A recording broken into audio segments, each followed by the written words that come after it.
Mulinipatia wakati wa uchaguzi ya muhimu. Si kweli? Waswahili wanasema ahadi ni nini? Na dawa ya deni si ni kulipa. Ahadi yangu kwa mama mboga ndio hii. Mimi nimekuja kulipa. Sawa sawa. Muliniambia vile vile mnataka shamba iko hapa ya Kedong. Mnataka haki ya watu wa Masai kutoka hapa Narok ipatikane. Ni kweli ama si kweli?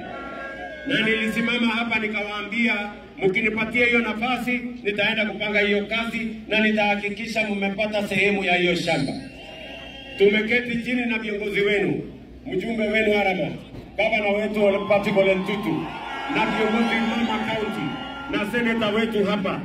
Sote tumekubaliana na sasa nimechukua pesa ya serikali, nimenunua ekari zingine 6,000 ya watu wa Narok.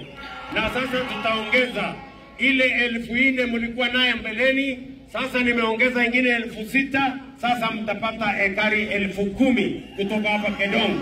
Iwe ni mali yenu. Ile kazi mimi nangojea. Mimi nimemaliza kazi yangu. Mimi nangojea tu majina ya wale watu nitawaandikia title deed. Hiyo itachukua mimi wiki moja. Mimi nimalize, leteni majina haraka haraka tumalizane na hiyo kazi.